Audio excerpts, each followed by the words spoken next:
Assalamualaikum warahmatullahi wabarakatuh.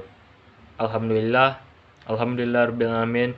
Wassalatu wassalamu ala asrofil anbiya'i wal mursalin wa ala alihi washabihi rasulillahi ajmain. Amma ba'du.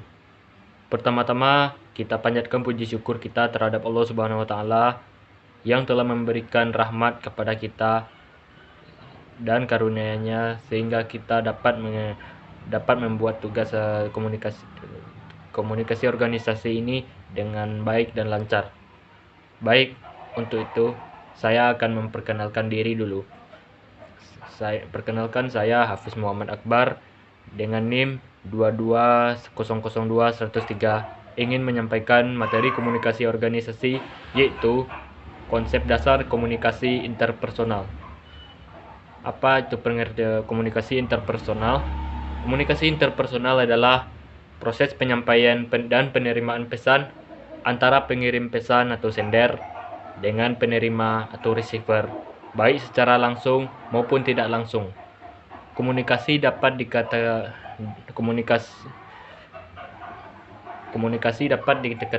langsung atau primer bila pihak-pihak yang terlibat komunikasi dapat saling berbagi informasi tanpa melalui media.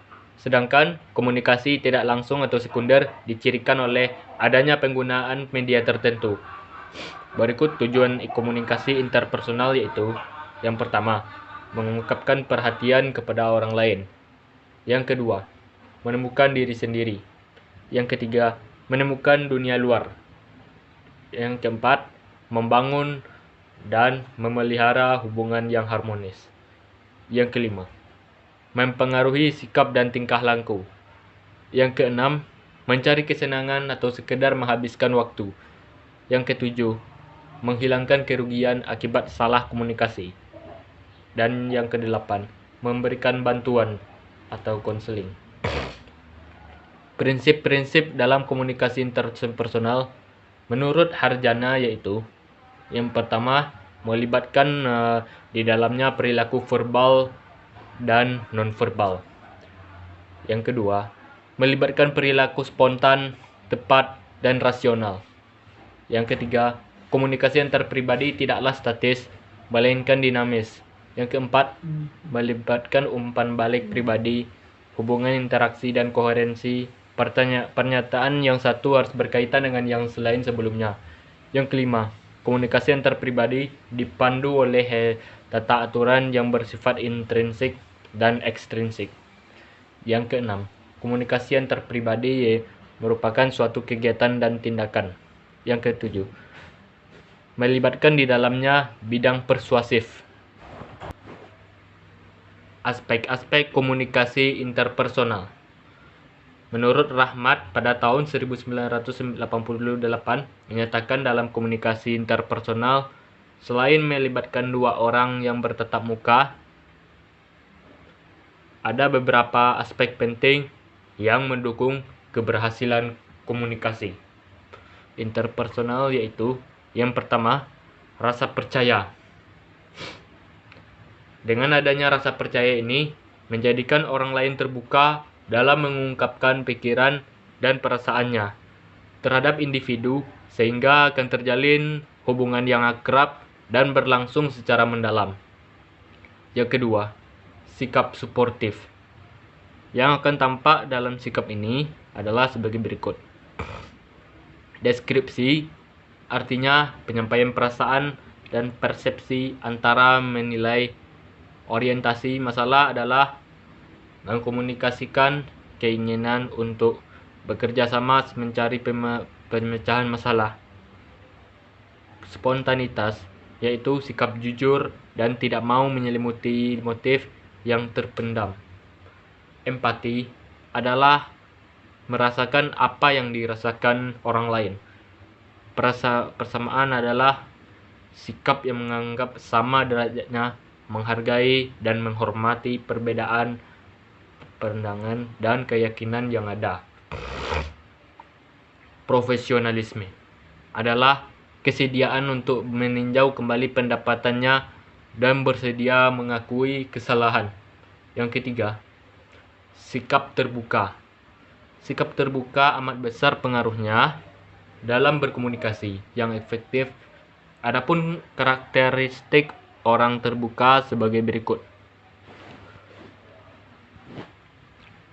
Yang pertama, menilai pesan secara objektif. Yang kedua, berorientasi pada isi. Yang ketiga, mencari informasi dari berbagai sumber. Yang keempat, lebih bersifat profesional dan bersedia merubah kepercayaan. Yang kelima, mencari pengertian pesan yang tidak sesuai dengan rangkaian kepercayaan.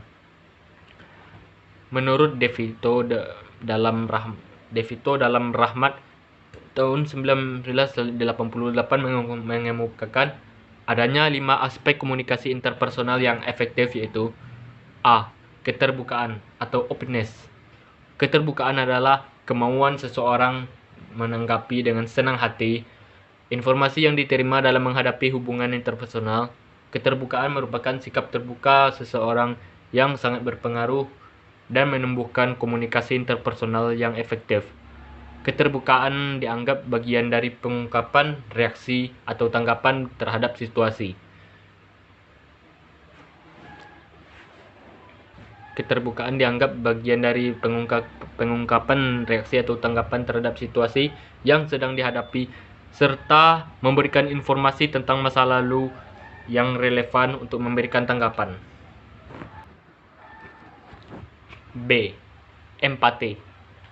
Empati adalah sebagai suatu kesediaan untuk memahami orang lain secara paripurna, baik yang tampak maupun yang terkandung, khususnya pada aspek perasaan, pikiran, dan keinginan. Komunikasi interpersonal dapat berlangsung kondusif apabila komunikator atau pengirim pesan menunjukkan rasa empati pada komunikan atau penerima pesan. Istilah empati menggambarkan sejauh mana seseorang ikut merasakan apa yang dirasakan orang lain. C. Dukungan atau supportiveness. Komunikasi interpersonal diperlukan sikap memberikan dukungan dari pihak komunikator agar komunikan mau berpartisipasi dalam komunikasi. Dalam komunikasi interpersonal diperlukan suasana yang mendukung atau memotivasi lebih dari komunikator. Perilaku yang menimbulkan perilaku suportif diantaranya deskripsi, orientasi masalah, spontanitas, profesionalisme. D. Rasa positif atau positiveness. Rasa positif sebagai kecenderungan bertindak pada diri komunikator untuk memberikan penilaian yang positif pada diri komunikan. Dalam komunikasi interpersonal, hendaknya antara komunikator dan komunikan saling menunjukkan sikap positif. Karena dalam hubungan komunikasi tersebut akan muncul suasana yang menyenangkan, sehingga pemutusan hubungan komunikasi tidak dapat terjadi. Suksesnya komunikasi interpersonal sangat tergantung pada kualitas pandangan, perasaan diri positif atau negatif. Pandangan dan perasaan tentang diri yang positif akan melahirkan pola perilaku komunikasi interpersonal yang positif pula. E. Kesetaraan atau kesamaan atau equality. Kesetaraan adalah sikap yang memerlukan orang lain secara horizontal dan demokratis, tidak menunjukkan diri sendiri atau lebih tinggi atau lebih baik dari orang lain karena status kekuasaan, kemampuan intelektual, kekayaan atau kecantikan. Lingkungan. Faktor-faktor yang mempengaruhi komunikasi interpersonal yaitu lingkungan fisik, tingkah laku instan, tidak sinkron asal satu kawasan ke tempat lain, karena setiap kawasan ada norma sendiri yang wajib ditaati. Di samping itu, suatu daerah atau dianggap lingkungan fisik telah barang tentu terdapat kaitannya juga menggunakan faktor yang ada di atas.